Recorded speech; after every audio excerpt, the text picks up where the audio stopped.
नमस्कार दोस्तों, आपका स्वागत है एक बार फिर से आपके अपने चैनल शास्त्र ज्ञान में। दोस्तों, आप कुछ नया सीखना चाहते हैं तो हमारे चैनल को सब्सक्राइब करें। दोस्तों, जैसा कि आपको पता है, पितृपक्ष चल रहा है। ऐसे में यदि आप कुछ खास बातों का ध्यान नहीं रखते तो आपके पितर आपसे नाराज हो सकते हैं। हम रोज पितृपक्ष के विषय में 1-2 वीडियो लाते रहते हैं, जिससे कि आपको पता चल सके कि आपको किन किन बातों का ध्यान रखना चाहिए। तो आज की यह वीडियो भी इसी से संबंधित है। दोस्तों, अगर आपके पितर आपसे नाराज हैं और क्या आपको लगता है कि आपके पितृ की वजह से आपके घर की सुख शांति में रुकावट आ रही है और आपके कार्य नहीं बन पा रहे हैं, या आपका भाग्य आपका साथ नहीं दे रहा है, तो दोस्तों, इस बार के पितृपक्ष श्राद्ध में भूलकर भी इन 5 फल और सब्जियों को मत बनाना और नहीं खाना, नहीं तो आपके पितर आपसे नाराज हो जाएंगे। और यदि एक बार श्राद्ध में आपके पितृ नाराज हो गए तो आपको बर्बाद होने से कोई नहीं बचा सकता। इसलिए वीडियो को आखिर तक जरूर देखें ताकि आप भी जान सकें कि इस पितृपक्ष में आपको क्या खाना चाहिए और क्या नहीं। दोस्तों, इस बार 29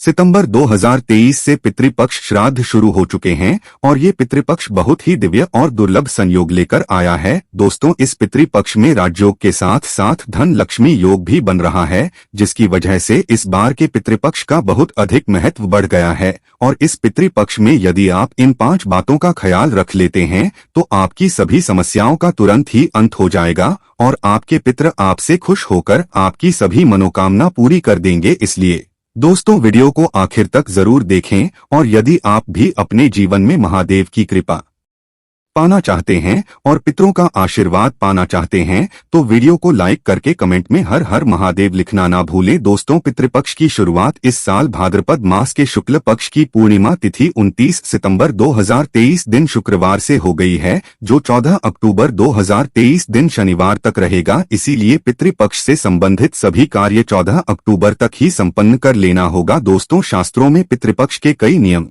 बताए गए हैं। यदि उन नियमों का पालन ना किया जाए तो इससे पितृदोष लगता है, पितृदेव नाराज हो जाते हैं। पितृपक्ष के दौरान शुभ और मांगलिक कार्य करने के साथ ही कुछ ऐसी चीजें भी होती हैं जिनका सेवन पितृपक्ष के दौरान भूलकर भी नहीं करना चाहिए। पितृपक्ष पितरों को समर्पित होते हैं, इसलिए इस दौरान भोजन का विशेष महत्व होता है। इस तरह पितरों के लिए भोजन निकाला जाता है, ब्राह्मण भोज कराया जाता है और पंचबली भी दी जाती है। किंतु शास्त्रों में कुछ ऐसी चीजों के बारे में बताया गया है जिन्हें पितृपक्ष के दौरान भूलकर भी नहीं खाना चाहिए। कुछ ऐसी चीजें हैं जिनका ना तो पितृपक्ष के दौरान सेवन किया जाता है और ना ही पितरों को या ब्राह्मण को इन चीजों का भोग लगाया जाता है। तो आइए दोस्तों, अब जानते हैं कौन सी ऐसी चीजें हैं जिनका पितृपक्ष के दौरान भूलकर भी सेवन नहीं करना चाहिए। कौन सी ऐसी ये चीजें हैं जिनको पितृपक्ष के दौरान पितरों के या ब्राह्मणों के भोजन में भूलकर भी शामिल नहीं करना चाहिए। दोस्तों, बड़े बुजुर्गों द्वारा, ब्राह्मणों द्वारा आपने अधिकतर यही सुना होगा कि पितृपक्ष के दौरान वही भोजन बनाएं, वही भोजन का पितरों को या ब्राह्मणों को भोग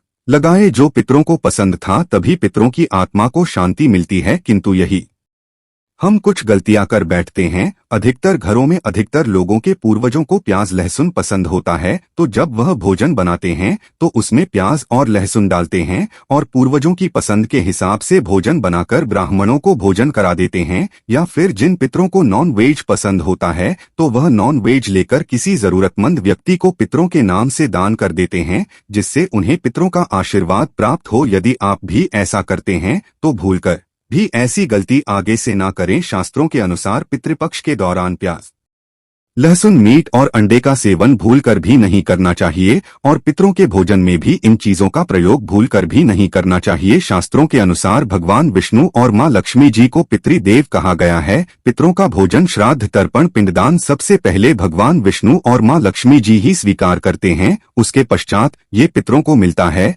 और भगवान विष्णु और मां लक्ष्मी जी के पूजन में प्याज, लहसुन, मीट और अंडे का प्रयोग करना वर्जित बताया गया है। यदि आप पितरों के भोजन में मीट, अंडा, प्याज, लहसुन इन चीजों का प्रयोग करते हैं तो भगवान विष्णु और महालक्ष्मी जी उसे स्वीकार नहीं करेंगे, तो हमारे पितर भी उस भोजन को स्वीकार नहीं करेंगे। इसलिए इस बात का हमेशा ध्यान रखें। श्राद्ध पक्ष के दौरान पितरों के निमित्त जो भोजन बनाएं या ब्राह्मणों को भोजन कराने के लिए भी जो भोजन बनाएं वह बिना प्याज लहसुन और मीट अंडे का बनाएं, और पितरों के नाम का ऐसा भोजन आप किसी जरूरतमंद व्यक्ति को दान दें। श्राद्ध पक्ष के दौरान पितरों के लिए जो भोजन बनाएं वह बिना प्याज लहसुन और मीट अंडे का होना चाहिए। और ध्यान रखें, पितृपक्ष दौरान आप भी प्याज लहसुन और मीट अंडा का प्रयोग भूल कर भी ना करें। शराब का सेवन भी ना करें। पितृपक्ष के दौरान बासी भोजन ना करें। पितृपक्ष के दौरान ना तो बासी भोजन करना चाहिए और ना ही किसी को कराना चाहिए। कोई जरूरतमंद व्यक्ति आपके द्वार पर आए उसे भी आप बासी भोजन ना दे। शास्त्रों में बताया गया है कि पितृपक्ष के दौरान पितृ किसी भी रूप में द्वार पर आ जाते हैं।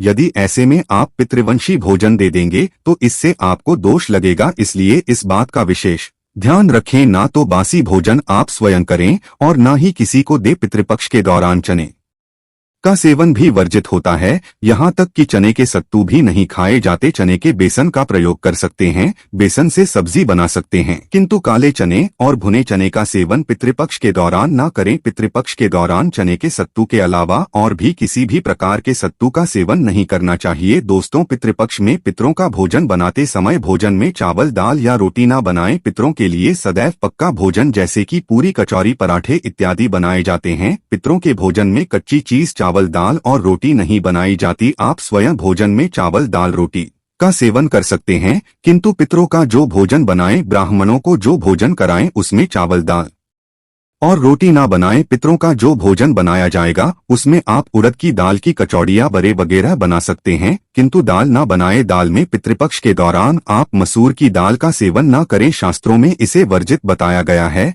मसूर की दाल के अलावा पितृपक्ष के दौरान काले नमक काले जीरे का सेवन भी नहीं करना चाहिए और ना ही ब्राह्मण भोजन में इन चीजों को शामिल करना चाहिए। पितृपक्ष में मूली लौकी खीरा और सरसों का साग ना तो खाया जाता है और ना ही खिलाया जाता है। श्राद्ध पक्ष में इन चीजों को खाना और खिलाना दोनों ही वर्जित होता है। श्राद्ध पक्ष के दौरान पितरों के भोजन में नींबू नहीं डाला जाता। आप स्वयं नींबू का सेवन कर सकते हैं, किंतु पितरों के भोजन में ब्राह्मण भोजन में नींबू न डाले। पितृपक्ष के दौरान कई तांत्रिक क्रियाएं भी की जाती है, इसीलिए इस दौरान दूध दही या फिर सफेद खाद्य पदार्थ जैसे कि सफेद रंग की मिठाई बर्फी इत्यादि का सेवन नहीं करना चाहिए। पितृपक्ष के दौरान गाय के दूध का सेवन करने से बचना चाहिए, विशेष तौर पर वह गाय जिसने हाल ही में बच्चे को जन्म दिया हो। ऐसी गाय के दूध का सेवन भूलकर भी ना करें। पितृपक्ष के दौरान खीर अवश्य ही बनाई जाती है और खीर का पितरों को ब्राह्मणों को भोग लगाया जाता है। इसलिए आप पितृपक्ष के दौरान दूध से खीर बनाकर उसका भोग लगाकर प्रसाद के रूप में उसे ग्रहण कर सकते हैं,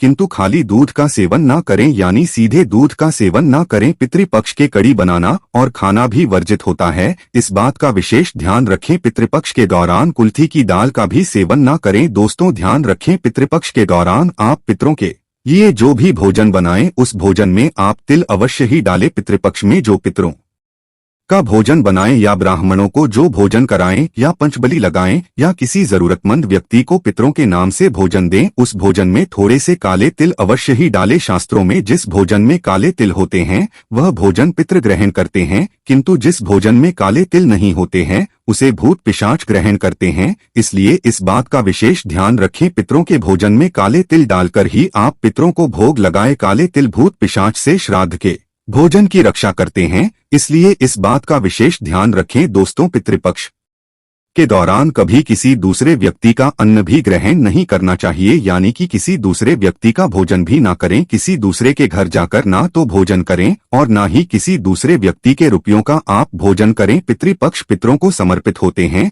यह पितृ की कृपा और आशीर्वाद प्राप्त करने के लिए बहुत ही खास दिन माने जाते हैं। इन दिनों में आप थोड़े से प्रयास से ही अपने पितरों की कृपा प्राप्त कर सकते हैं। वहीं यदि आप एक छोटी सी भी गलती पितृपक्ष के दौरान कर देंगे तो इससे आपके पितरी आपसे नाराज हो जाएंगे। इसलिए पितृपक्ष के दौरान इन सभी बातों का आप विशेष ध्यान रखें। भूलकर भी इन चीजों का पितृपक्ष के दौरान ना करें और ब्राह्मणों को भोज कराते समय भी इन बातों का विशेष ध्यान रखें, जिससे आपको आपके पितरों की कृपा प्राप्त हो। दोस्तों, आइए अब जानते हैं कि पितृपक्ष के दौरान आपको क्या कार्य करने चाहिए और क्या नहीं, पितृपक्ष में क्या ना करे। ज्योतिषियों की माने तो पितृपक्ष के दौरान मांस मदिरा का सेवन नहीं करना चाहिए। ऐसा करने से पितरों रुष्ट होते हैं, उनकी कुदृष्टि व्यक्ति पर पड़ती है। पितृपक्ष के दौरान मांस मदिरा से दूर रहे। पितृपक्ष के दौरान कई चीजें खाने की मनाही है, इनमें साग प्रमुख हैं।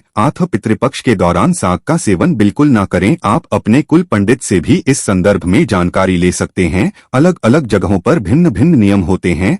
स्थानीय नियमों का पालन अनिवार्य है। पितृपक्ष के दौरान किसी भी जीव जंतु और पक्षी को न सताएं, पितृ नाराज हो जाते हैं। पितृ दोष लगने पर परिवार में कलह की स्थिति बनी रहती है। परिवार में बड़े बुजुर्ग का अपमान करने से भी पितृ प्रसन्न होते हैं। घर के बड़े वृद्ध के मान सम्मान को ठेस न पहुंचाए। पितृपक्ष में शुभ कार्य करने की मनाही होती है। पितृपक्ष के दौरान कोई भी शुभ कार्य न करें। गरुड़ पुराण में पितृपक्ष के दौरान नवीन वस्त्र धारण करना भी वर्जित है तथा ऐसे कार्य करने से परहेज करें। पितृपक्ष के दौरान रोजाना पितरों को जल का अर्घ्य दें, साथ ही पितरों को भोजन दें। इस समय सुख समृद्धि की कामना पितरों से करें। पितृपक्ष के दौरान रोजाना शाम को दक्षिण दिशा में मुख करके सरसों के तेल का दीपक जलाएं। आसान शब्दों में कहें तो पितरों की रोजाना संध्या आरती करें। पितृपक्ष के दौरान सत्य कार्य करें, साथ ही ब्रह्मचर्य नियमों का पालन करें। गरीबों एवं ब्राह्मणों को दान में अन्न, जल और धन आप आर्थिक के अनुरूप दान कर सकते हैं। पितृपक्ष के समय में परोपकार और समाज सेवा करें, साथ ही पशु पक्षी की सेवा करें। जानवरों को भोजन खिलाएं और पक्षियों को दाना दें। वही पितृपक्ष में महिलाएं रखें। इन 6 बातों का विशेष ख्याल। पितृपक्ष में महिलाओं को शाम के समय दिया जरूर जलाना चाहिए। ध्यान रखें कि पितृपक्ष में रोजाना एक दिया दक्षिण दिशा की तरफ करके घर के बाहर रख दे। जो लोग फ्लैट आदि में रहते हैं तो वह अपने घर की बालकनी में दक्षिण दिशा में मुख करके दिया जला सकते हैं। पितृपक्ष में इस बात का ख्याल रखना चाहिए कि घर परिवार में वाद विवाद ना करें। महिलाएं कोशिश करें कि वह अपने परिवार में तालमेल बनाकर रखें। महिलाओं को मासिक धर्म के दौरान श्राद्ध तर्पण का खाना न बनाएं। यदि घर में कोई अन्य महिला है तो आप उनसे बनवा सकती है या फिर घर का लड़का भी खाना बना सकता है। पितृपक्ष के दौरान शाम के समय घर में झाड़ू या अन्य साफ सफाई का काम ना करे। पितृपक्ष में हर दिन जब भी खाना बनाए उसमें से एक हिस्सा पहले ही निकाल कर पितरों के नाम से गाय को जरूर खिला दें। ऐसा आपको पितृपक्ष तिथि पर करना जरूरी है। आशा है कि आज की इस प्रस्तुति में बताई गई जानकारी आपको अच्छे से समझ आ गई होगी। वीडियो अच्छा लगा हो तो एक लाइक अवश्य कर दें। धन्यवाद वीडियो के अंत तक बने रहने के लिए।